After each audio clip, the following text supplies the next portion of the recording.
شعبان کی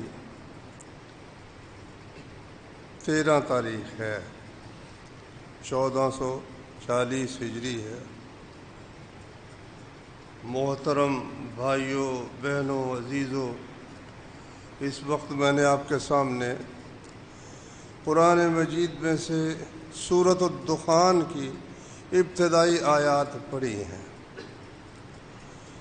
دراصل ان کے پڑھنے کی ضرورت اس لیے ہے کہ بہت سے لوگ ان آیات کا غلط مطلب بیان کرتے ہیں اور غلط اس کی تفسیر کرتے ہیں، اور آج تقریباً ہر مسجد میں ہی یہ جو 15ویں رات ہے رمضان شریف کی، جسے شب برات کہتے ہیں، اس کے متعلق بیان ہوگا، اور وہ یہ آیت پڑھ کر ثابت کریں گے کہ اس رات کا ذکر قرآن مجید کے اندر موجود ہے۔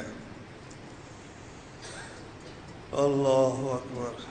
سب سے پہلے تو آپ یہ دیکھیں، شب برات یہ لفظ ہے فارسی کا۔ برات ایک ہوتی ہے براءت، براءت کا معنی ہے بری ہونا۔ قرآن مجید میں ایک سورت اس نام سے موجود ہے، سورۃ البراءہ۔ کون سی سورت ہے بھلا؟ ہے سورۃ توبہ۔ سورۃ توبہ کا نام سورہ براءہ ہے۔ ایک ہے براءت اور ایک ہے برات۔ برات عربی کا لفظ ہی نہیں ہے، برات فارسی کا لفظ ہے۔ ایک مصرع بھی بڑا مشہور ہے، برات عاشقہ برشاخ آہو۔ عاشق لوگوں کی قسمت جو ہے وہ تو ہرن کے سینگ پر ہوتی ہے، پتہ نہیں اس طرف کو چلی جائے یا اس طرف کو چلی جائے۔ عاشقوں کی قسمت کا کچھ پتہ نہیں ہوتا، کچھ خبر نہیں ہوتی۔ شاعر نے یہ بات کہی ہے۔ میرا مقصد یہ ہے کہ برات کا لفظ فارسی لفظ ہے، عربی میں ہے ہی نہیں۔ جس طرح سے گنج العرش آپ نے سنی ہوگی، ایک دعا چھپی ہوئی مسجدوں میں پڑھی ہوتی ہے، ہمارے جو بعض حضرات ہیں ان کی مسجدوں میں، اور ایک درود لکھی پڑا ہوتا ہے۔ لکھی میں لکھ تو پنجابی کا لفظ ہے بھائی، اس کا نام ہی پنجابی ہے، درود لکھی، اور دعائے گنج العرش۔ گنج العرش، گنج فارسی لفظ ہے، عربی میں گاف ہے ہی نہیں۔ اسی طرح سے شب برات، اب برات کا معنی ہے قسمت، تو یہ ترجمہ دراصل ہے لیلۃ القدر کا۔ لیلۃ القدر کا معنی کیا ہے؟ قسمت کی رات۔ لیلۃ القدر کا معنی کیا ہے؟ انا کل شیء خلقناہ بقدر۔ ہم نے ہر چیز جس کو پیدا کیا ہے اس کا ہم نے اندازہ رکھا ہے، تقدیر کے ساتھ ہر چیز کو ہم نے پیدا کیا ہے۔ قدر کا معنی ہے تقدیر اور قسمت، تو لیلۃ الشب برات کا ترجمہ لیلۃ القدر بنتا ہے، قدر کی رات، قسمت کی رات۔ اب جو میں نے آیات پڑھی ہیں، یہ ہمارے بھائی ان آیات کو کہتے ہیں کہ ان آیات کا تعلق یہ شعبان کی 15ویں رات سے ہے، اس کو پھر وہ مناتے ہیں۔ سب سے پہلے تو یہ دیکھنا ہے کہ وہ اس آیت سے مراد کیا ہے۔ اللہ تعالیٰ نے فرمایا حامیم والکتاب المبین۔ حامیم، قسم ہے اس کتاب کی جو ہر چیز کو کھول کر بیان کرنے والی ہے۔ انا انزلناہ فی لیلۃ مبارکۃ۔ ہم نے اس قرآن کو ایک بابرکت رات میں نازل کیا۔ انا کنا منذرین، ہم لوگوں کو خبردار کرنے والے تھے اپنے عذاب سے، حساب سے، قیامت کے دن سے۔ انا کنا منذرین انا انزلناہ فی لیلۃ مبارکۃ انا کنا منذرین رحمۃ من ربک۔ کس لیے ہم نے اتارا اس قرآن کو؟ قدر کی رات میں، ایک بابرکت رات میں ہم نے قرآن کس مقصد کے لیے اتارا؟ رحمت من ربک، تیرے رب کی طرف سے لوگوں پر رحم کرنے کے لیے ہم نے اس قرآن کریم کو ایک بابرکت رات میں نازل کیا۔ فیہا یفرق کل امر حکیم، اس میں فیصلہ کیا جاتا ہے، ہر محکم کام کا اس رات میں فیصلہ کیا جاتا ہے۔ اب اس کی تفسیر وہ یہ کرتے ہیں کہ جی اس سے مراد ہے 15ویں رات شعبان کی، شب برات۔ اس رات میں انسان کی قسمت کے فیصلے ہوتے ہیں۔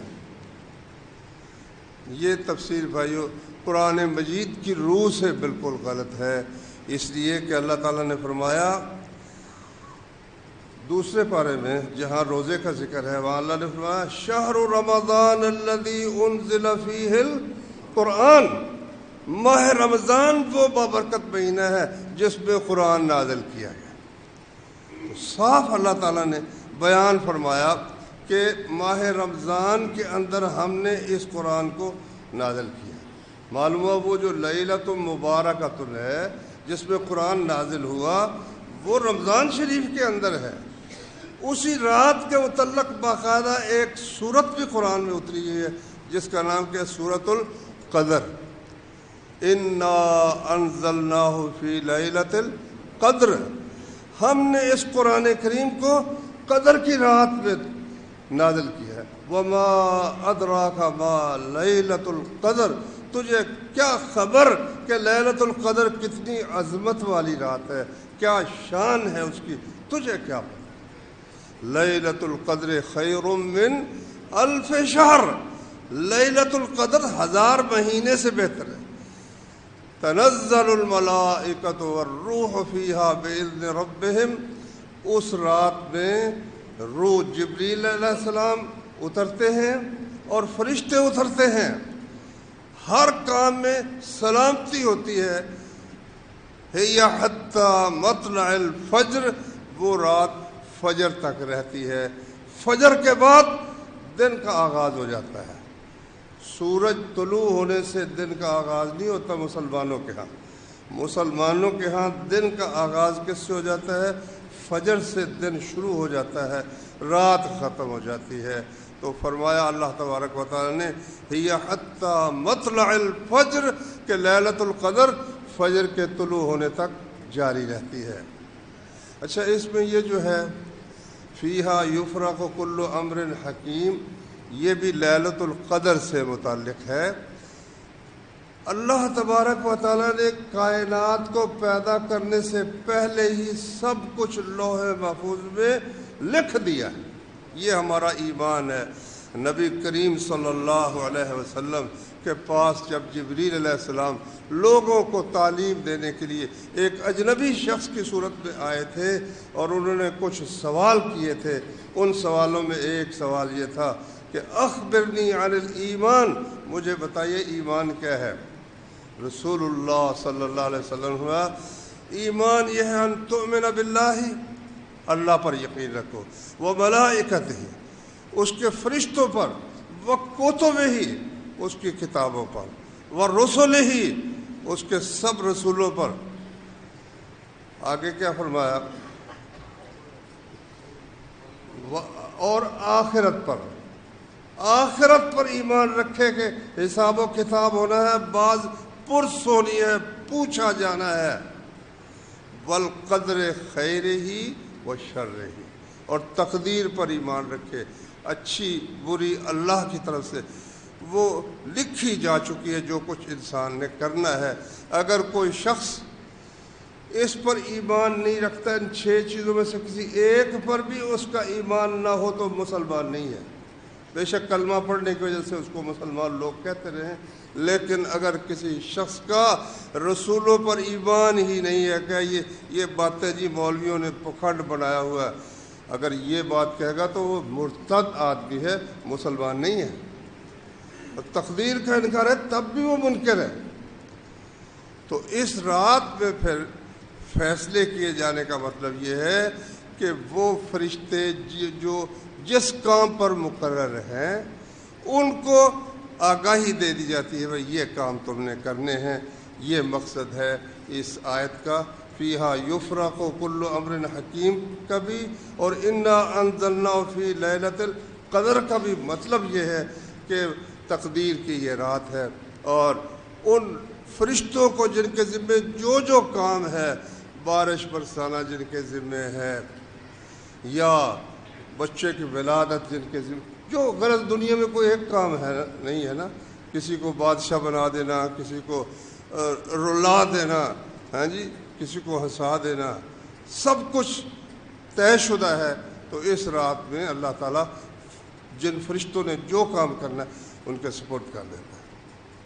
تو قرآن مجید کی ان آیات کو اب شعبان پر منطبق کرنا کہ یہ شعبان کی 15ویں رات ہے، سراسر غلط ہے، کیونکہ اللہ تعالیٰ نے فرمایا ان آیات میں، سورۃ الدخان کی آیات میں، کہ ہم نے قرآن کریم کو ایک مبارک رات میں نازل کیا ہے، اور خود قرآن میں اللہ نے فرمایا کہ اس قرآن کریم کو ہم نے ماہ رمضان میں نازل کیا ہے۔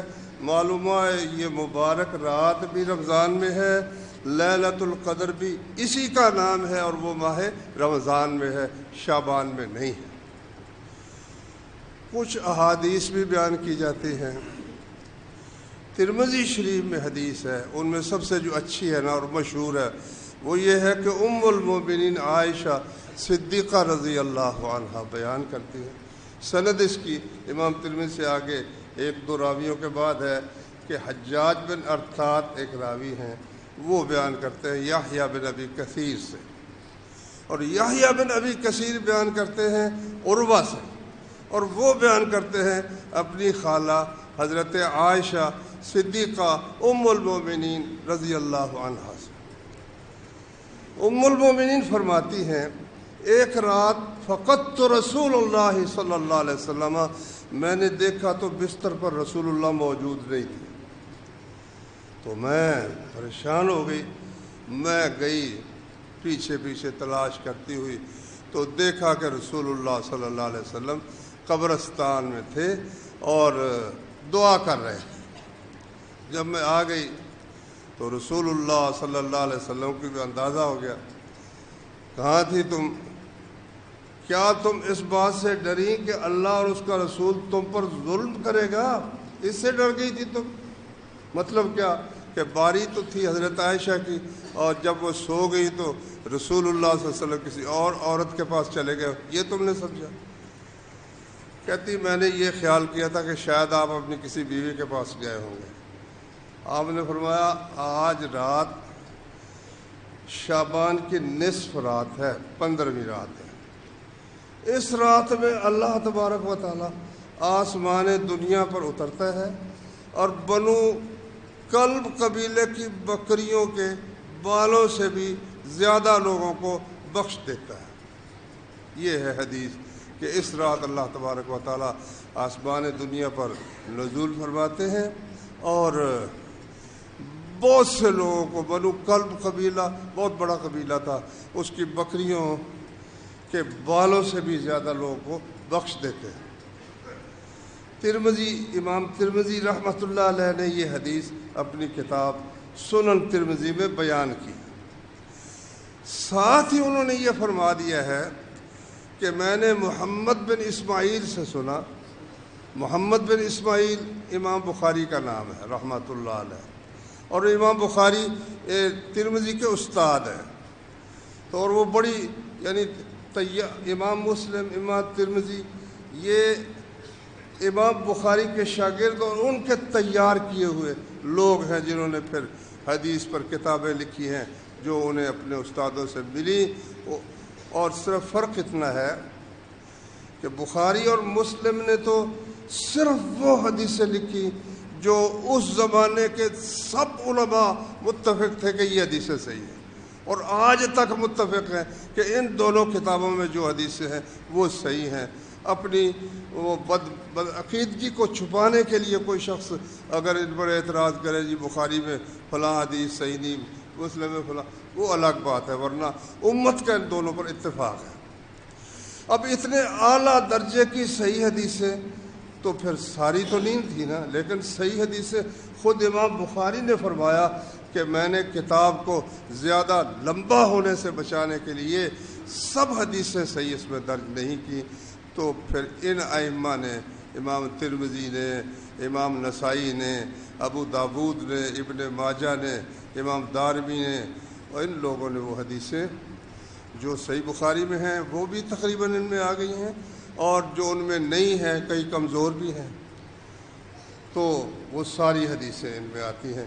تو امام ترمذی رحمۃ اللہ علیہ نے یہ حدیث بیان کرنے کے بعد کہا کہ میں نے محمد بن اسماعیل بخاری رحمۃ اللہ علیہ سے سنا یضعف ھذا الحدیث، وہ کہتے تھے یہ حدیث ضعیف ہے، کمزور ہے۔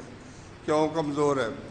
وہ کہتے ہیں کہ اس لیے کہ حجاج بن ارطاط نے یحییٰ بن ابی کثیر سے سنا ہی نہیں، ان کی سماع ہی نہیں کہ انہوں نے اس سے کچھ سنا ہو۔ تو ایک تو یہاں سند کٹ گئی نا، ویسے میں ایک شخص سے بیان کرتا ہوں، میری اس کی ملاقات ہی نہیں ہے، تو جب ثابت ہو گیا بھی تمہاری تو ملاقات ہی نہیں، تو پھر ایک دفعہ امام خطیب بغدادی رحمۃ اللہ علیہ کے زمانے میں یہودیوں نے ایک بنا کر نا ایک اشتام رسول اللہ صلی اللہ علیہ وسلم کی طرف سے ایک تحریر پیش کی کہ ان یہودیوں کو فلاں فلاں سہولتیں دی جاتی ہیں۔ ان پر دستخط تھے سعد بن معاذ کے اور اس طرح اور بعض صحابہ کے۔ اب خلیفہ رسول اللہ کا خط ہو، رسول اللہ صلی اللہ علیہ وسلم کی تحریر ہو، تو کس طرح ہو سکتا ہے کہ مسلمانوں کا خلیفہ اس کو نظر انداز کرے یا اس پر عمل نہ کرے؟ تو خطیب بغدادی اس زمانے کے محدث تھے، نے کہا لاؤ مجھے دکھاؤ۔ دیکھا تو وہ جو گواہ تھے نا ان میں ایک سعد بن معاذ رضی اللہ عنہ بھی تھے۔ انہوں نے کہا سعد بن معاذ، یہ جو جتنے ہوئے ہیں معاہدے یہ جنگ خیبر کے بعد ہوئے ہیں، جب خیبر فتح ہوا ہے اس وقت رسول اللہ صلی اللہ علیہ وسلم نے ان لوگوں کو تحریریں دی، اور اس وقت تو سعد بن معاذ تو جنگ خندق میں شہید ہو چکے تھے، تو سعد بن معاذ کا دستخط کس طرح اس پر ہوگا؟ یہ بالکل جعلی ہے اور جھوٹ ہے۔ محدثین نے ماشاءاللہ بہت کام کیا، ہر راوی کی تاریخ پیدائش، تاریخ وفات، کس جگہ پیدا ہوا، کہاں کہاں گیا، کس کس سے ملاقات ہوئی، سب 1,00,000 آدمیوں کے حالات لکھے ہوئے ماشاءاللہ۔ دنیا میں کسی قوم کو یہ نعمت میسر ہی نہیں۔ ان کے نبی کی کوئی چند باتیں وہ بائبل میں آپ کو ملیں گی، زندگی پوری کی پوری، رات سونے سے لے کر پھر دوسری رات سونے تک 24 گھنٹے، حتیٰ کہ رات میں جو کچھ کرتے تھے، بیویوں کے پاس جاتے تھے، کیا پڑھتے تھے، معمول کیا تھا، ہاں جی، کھانا کس طرح کھاتے تھے، قضاء حاجت کا کیا معمول، کوئی بات ہے ہی نہیں، چھپی ہوئی نہیں، ہر زندگی کا ہر گوشہ سب کے سامنے علم نشرہ ہے، بالکل واضح ہے، حضرت محمد صلی اللہ علیہ وسلم۔ کئی لوگ کہتے ہیں دیکھو جی بشرمی کی باتیں ہیں، وہ بشرمی کی باتیں ہیں، بندہ خدا جو کام کسی انسان کو پیش آتی ہے، جو زندگی میں جو ضرورت، اللہ نے اس کے لیے اپنے نبی کو نمونہ بنا کر بھیجا، اور 11 شادیاں کی، 9 ایک وقت میں رہیں، وہ خاص معاملات جو میاں بیوی کے درمیان ہوتے ہیں، نبی کے وہ معاملات بھی خاص نہیں رہے، وہ بھی بیویوں نے سب کچھ بتا دیا تاکہ امت کے لیے نمونہ بن جائے۔ اچھا، تو میں یہ بیان کر رہا تھا کہ یہ حدیث امام بخاری رحمۃ اللہ علیہ نے فرمایا، ایک تو حجاج بن ارطاط کی یحییٰ بن کثیر سے ملاقات ہی نہیں، سنی ہی نہیں انہوں نے، اور یحییٰ بن ابی کثیر نے اپنے استاد جس کا نام لیتے ہیں عروہ، ان سے نہیں سنا، 2 جگہ سند کٹ چکی ہے، تو حدیث معتبر کیسے ہو سکتی ہے؟ کیونکہ حدیث کے لیے ضروری ہے خبر الاحاد بنقل عدل، بیان کرنے والا عادل ہو۔ عادل کا معنی کبھی جھوٹ اس سے ثابت نہ ہو، اور کبیرہ گناہوں سے مجتنب ہو اور فرائض کا پابند ہو، نماز پڑھتا ہو، جھوٹ سے پرہیز، بدکاری سے پرہیز، اس کی حدیث قبول کی جائے گی۔ اور اس کے ساتھ ساتھ بے نقل عدل تام ضبط، کہ اس کا ضبط مکمل ہو۔ اگر وہ زبانی بیان کرتا ہے تو اس کا حافظہ ٹھیک ہو، اور اگر وہ کتاب سے بیان کرتا ہے تو اس نے کتاب کو خوب محفوظ رکھا ہو، سن کر اس نے لکھا ہو، یا استاد کی کتاب سے اپنے ہاتھوں سے نقل کیا ہو، اور اس کتاب کے سوا بیان ہی نہ کرتا ہو۔ امام احمد بن حنبل نے تقریباً 30,000 حدیثیں ان کی کتاب میں موجود ہیں۔ بہت بڑے حافظ تھے، بہت ہی بڑے حافظ تھے احمد بن حنبل، امام اہل سنہ۔ لیکن ان کا احتیاط دیکھو، جب بھی حدیث بیان کرتے کتاب کھول کر اس میں سے بیان کرتے کہ کسی ایک لفظ کا بھی فرق نہ پڑے۔ ایسے بھی تھے، اور ایسے امام بھی تھے، امام شعبہ، ان کو امیر المومنین فی الحدیث کہتے ہیں۔ وہ لکھنا درستی نہیں سمجھتے تھے، کہتے تھے حدیث بیان کرنے کا حق یہ ہے کہ وہ آپ کو زبانی یاد ہو۔ وہ حافظے سے ہی بیان کرتے تھے، اور ان کے حافظے پر سب کا اتفاق ہے کہ یہ شخص حافظ تھا۔ بخاری میں بھی ان کی حدیث ہے، مسلم میں بھی ان کی حدیث ہے۔ صحیح حدیث کے لیے شرط ہے بے نقل عدل، راوی عادل ہو، کبیرہ گناہوں سے مجتنب ہو، نماز، روزے، زکوٰۃ، حج کا پابند ہو، تام ضبط، حافظہ اس کا، خواہ زبانی بیان کرے تو حافظہ، کتاب سے بیان کرے تو کتاب، بالکل اس کو ضبط ہو، متصل السند، سند متصل ہو، جس سے بیان کرتا ہے اس سے اس نے سنا ہو، وہ شخص معتبر بھی ہو، اس سے سنا بھی ہو، غیر معلل، اس میں کوئی خفیہ خرابی بھی حدیث کے اندر نہ ہو، ولا شاذ، ایسا بھی نہ ہو کہ بیان کرنے والے ایک ہی استاد سے 6 آدمی ہیں، 5 کچھ اور طرح سے بیان کرتے ہیں، یہ اکیلا ان کے خلاف بیان کرتا ہے، اس کی بات کا اعتبار نہیں ہوگا۔ یہ حدیث کے اصول اگر آپ پڑھیں انشاءاللہ بہت ایک لذت والا علم ہے، جس کو حدیث رسول صلی اللہ علیہ وسلم سے محبت ہو۔ تو امام بخاری نے اس حدیث کی حقیقت بیان کر دی کہ اس کی سند میں 2 جگہ پر انقطاع ہے۔ کیا مطلب؟ کہ ایک راوی نے جس سے بیان کیا ہے اس سے سنا نہیں، اور اس نے پھر جس سے بیان کیا ہے اس سے نہیں سنا۔ تو میرے بھائیوں، اس طرح اور بھی کچھ حدیثیں ہیں، لیکن کوئی حدیث بھی صحیح ہو، اس پر کوئی کلام نہ ہو، کوئی ایسی حدیث نہیں ہے۔ حضرت علی سے پھر ایک حدیث بیان کرتے ہیں کہ انہوں نے کہا کہ جب یہ رات ہو، قوموا لیلہا، تو اس رات کا قیام کرو، وصوموا نہارہا، اور اس دن کا روزہ رکھو۔ اس لیے کئی لوگ کل اس کا روزہ رکھیں گے یا پرسوں رکھیں گے۔ اس حدیث کو محدثین نے ضعیف ہی نہیں، موضوع کہا ہے کہ اس کا بیان کرنے والا اس کا جھوٹ بولنا ثابت ہے، اس لیے یہ ثابت نہیں ہے۔ لیکن ماہ شعبان میں ویسے روزے کثرت سے رکھنا یہ رسول اللہ صلی اللہ علیہ وسلم کی سنت ہے۔ جتنے روز ویسے تو آپ کا عام معمول ہر مہینے میں تھا، اللہ ہمیں بھی توفیق اپنی فضل و کرم سے عطا فرمائے۔ ایک تو 3 روزے آپ رکھتے تھے، 13، 14، 15، اور ایک آپ روزہ رکھتے تھے سوموار کا اور جمعرات کا۔ یہ معمول تھا رسول کریم صلی اللہ علیہ وسلم۔ تو ہفتے میں 2 روزے تو یہ ہو گئے نا، 4 ہفتوں میں کتنے ہو گئے؟ 8 روزے ہو گئے، 8 اور 3 کتنے ہو گئے؟ 11۔ تو تقریباً داؤد علیہ السلام کے جو روزے تھے نا، ایک دن روزہ ایک دن لاغا، نبی کریم صلی اللہ علیہ وسلم کے روزے بھی تقریباً اتنے بن جاتے ہیں، کیونکہ حضرت عائشہ ام المومنین رضی اللہ عنہ فرماتی ہیں، صحیح مسلم میں حدیث ہے، آپ روزے رکھنے لگتے تو ایسا خیال ہوتا کہ آپ چھوڑیں گے نہیں، رکھتے ہی چلے جائیں گے، پھر بعض اوقات چھوڑ دیتے، پھر خیال ہوتا شاید رکھیں گے ہی نہیں، مطلب ایسا بھی تھا۔ یہ کام زیادہ مشکل ہے، پابندی کے ساتھ تو آسان ہے نا، ایک معمول ہے، ایک کا معمول نہیں، وہ روزے کئی دن نہیں رکھتا، پھر رکھتا ہے تو کافی رکھ لیتا ہے۔ تو شعبان میں حضرت عائشہ کا فرمان ہے، صحیح مسلم میں ہے، کہ آپ شعبان کا اکثر حصہ روزہ رکھتے تھے، بل کان یصومہ کلہ، پورے شعبان کے روزے رکھ لیتے تھے۔ لیکن بعض روایتوں میں یہ بھی انہوں نے کہا ہے کہ رمضان کے علاوہ پورے کسی مہینے کا روزہ آپ نے نہیں رکھا، اس لیے اس کا مطلب کہ پورا ہی رکھتے کا مطلب کیا ہے کہ زیادہ تر اکثر روزے اس کے رکھ لیتے۔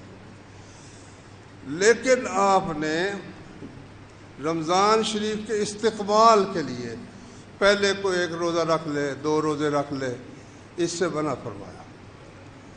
فرمایا اس میں ایک تو شک بھی ہوتا ہے نا، کیا پتہ ہے آج جو 30 ہے شعبان کی، کیا پتہ رات چاند چڑھ گیا، اس لیے روزہ رکھ لے، یہ منع ہے۔ حضرت ابو ہریرہ نے فرمایا من صام یوم الشک فقد عصى ابا القاسم صلی اللہ علیہ وسلم، نبی کریم صلی اللہ علیہ وسلم کی کنیت تھی ابو القاسم، تو صحابہ کرام پھر اکرام کے لیے، احترام کے لیے بعض اوقات آپ کے نام کے بجائے کیا کہتے تھے؟ ابو القاسم کہتے تھے۔ کہتے ہیں جس نے شک کے دن کا روزہ رکھا اس نے ابو القاسم صلی اللہ علیہ وسلم کی نافرمانی۔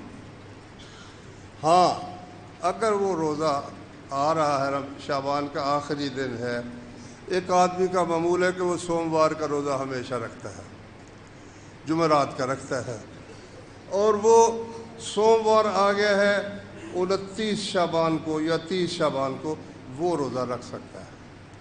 آپ نے ایک صحابی سے پوچھا اما سمت بن سرر شعبان، بھائی تم نے شعبان کا آخری روزہ رکھا؟ اس نے کہا نہیں۔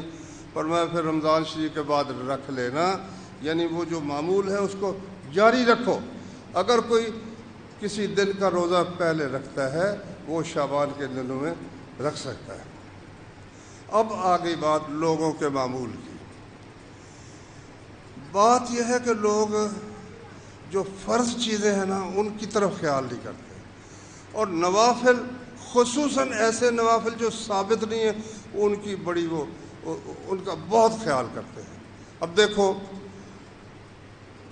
5 نمازیں فرض ہیں اور اسلام کی بنیاد ہے، اور مسلمان اور کافر کے درمیان فرق ہے، یہ نہیں پڑھیں گے، اور معراج شریف کی رات نماز پڑھ رہے ہیں، یہ جو شب برات ہے اس کے اندر نوافل پڑھ رہے ہیں، کہ 100 رکعتیں پڑھنی ہیں، اس کا نام رکھا صلاۃ الفیہ۔ الف کا معنی ہوتا ہے 1000، ہر رکعت میں 10 دفعہ قل هو اللہ احد پڑھنی اور 100 رکعتیں پڑھنی ہیں، تو کتنی دفعہ قل هو اللہ ہو گئی؟ 1000 دفعہ ہو گئی نا۔ یہ کیا اللہ کے نبی نے یہ کام کیا ہے؟ نمازیں بھی عجیب و غریب خود اپنے پاس سے گھڑتے رہتے ہیں، لیکن جو فرض تھے، دیگیں پکائیں گے، سبیل لگائیں گے، لیکن عشر ادا کریں اپنی فصل کا، اپنی زکوٰۃ نکالیں، بیٹیوں کو ان کا حق دیں، بہنوں کو ان کا حق دیں، بھائیوں کو جو کمزور ہے اس کو بھی جو حق بنتا ہے وراثت کا وہ نہیں دیں گے، دیگ پکا کر، اور چیز بنڈی دی، چیز بڑھتے پھریں گے، تقسیم کرتے پھریں گے، لیکن جو حق ہے، فریضہ ہے، وہ ادا نہیں کریں گے۔ اب دیکھو اس رات میں کیا ہوتا ہے دنوں میں، وہ جو برامکا تھے نا، ایرانی آتش پرست لوگ تھے، آگ پوجنے والے، ہر کام میں وہ آگ کو سامنے رکھتے تھے، اس کے لیے اسی کی طرف سجدہ کرتے، آگ کو بجھنے نہیں دیتے تھے۔ انہوں نے کعبے میں بھی کوشش کی کہ وہاں بھی کسی بہانے سے شمع جلائی جائے، لیکن خلیفہ وقت تاڑ گئے، اس نے کہا نہیں، یہ جو تم کہہ رہے ہو نا، ایک بہانہ بنا رہے ہو تم، شمعوں کی بات تھی یا یہ انگیٹھی خوشبو والی تھی؟ انہوں نے کہا نہیں، یہ بالکل ایسا نہیں ہوگا۔ ہندو بھی آگ پوجتے ہیں، اس کو وہ کہتے ہیں اگنی دیوتا، اور اس کے لیے انہوں نے ایک بنائی ہوئی ہے، ایک تہوار ہے ان کا، اس کا نام دیوالی ہے۔ یہ مشترک ہے ایرانی مجوسیوں میں، وہ بھی آتش پرست اور مشرک، اور ہندوؤں میں یہ چیز مشترک ہے، آگ کو دیوتا سمجھنا، اس کی تعظیم کرنا، اس کو پوجنا، اور اس کے لیے وہ دن بھی مناتے ہیں. اپنے مکانوں کے اوپر جب بجلی نہیں تھی نا تو وہ دیے انہوں نے یا موم بتیاں رکھی ہوتی تھی، موم بتیاں رکھی ہوتی تھی. آج دیوالی ہے تو وہ اس کی تعظیم کرتے تھے. بھائی مسلمان بھی یہ کام کرتے ہیں. آپ دیکھ لینا وہ مکانوں کے منڈیروں کے اوپر یا تو وہ لگی ہوں گی شمع یا کوئی بلب جل رہے ہوں گے. نہ، فرمایا رسول اللہ صلی اللہ علیہ وسلم نے من تشبہ بقوم فہو منہم، جو شخص کسی قوم کی مشابہت اختیار کرتا ہے وہ انہی میں سے. اور ان دنوں میں پٹاخے، اللہ کا مال آگ لگا کر، واللہ سوچو تو صحیح، آگ لگا کر ہاتھوں سے اللہ کا مال جلا دینا. کیا اللہ تعالیٰ نے ہم سے پوچھنا نہیں کہ اس سے تجھے کیا فائدہ حاصل ہوا؟ کوئی دنیا کا فائدہ، کوئی آخرت کا فائدہ. اور باپ بچے کو پیسے دیتا ہی تو وہ خریدتا ہے پٹاخہ، ایسے تو نہیں خرید لیتا نا. اور پتنگ چلتی تھی. ایسے ہندوؤں سے متاثر ہے ہمارے حکمران پچھلے بھی اور جو اب پنجاب کے ہیں. ان کی پوری کوشش ہے کہ وہ جو تہوار ہے نا پتنگ کا، کیا کہتے ہیں اس کو، بسنت منانا. اور ہندوؤں کا دیوار ہے مسلمانوں، بسنت میں لوگوں کی گردنیں کاٹ رہے ہیں. آج بھی میں نے اخبار میں پڑھا ایک بچی گردن کٹی ہوئی ہے بیچاری کی اس کی تار سے اور وہ مری پڑی ہے. ہر روز خبر آتی ہے. لیکن یہ لوگ، حق یہ ہے کہ ان کے اوپر اس قتل کا مقدمہ ان حکمرانوں کے اوپر ہونا چاہیے، اس لیے کہ وہ اس میں غفلت کر رہے ہیں. پیغام آ جاتا ہے کہ جی ہوگا مقدمہ، اس پر ہوگا. ہماری پولیس محترم، ہمارے ایس ایچ او صاحب اور دوسرے. لیکن دیکھو جب آپ اس پر پابندی مضبوط لگاتے نہیں، جس طرح پہلے پابندی لگی ہوئی تھی لوگوں کو ہلاکت سے بچانے کے لیے، آپ نے پھر وہ دروازہ کھول دیا. اس دروازے کو بند کرو. اور یہ آتش بازی، آگ لگنے کا بھی ذریعہ. کتنے لوگ ہیں وہ آتش بازی کا سامان تیار کرتے ہوئے کسی کا ہاتھ اڑ جاتا ہے، کسی کی ٹانگ اڑ جاتی ہے، کوئی بارود کے دھماکے سے مکان ساتھ والے بھی اڑ جاتے ہیں. ایسی چیزوں پر مستقل پابندی ہونی چاہیے. اللہ تعالیٰ سمجھنے کی، عمل کرنے کی توفیق عطا فرمائے.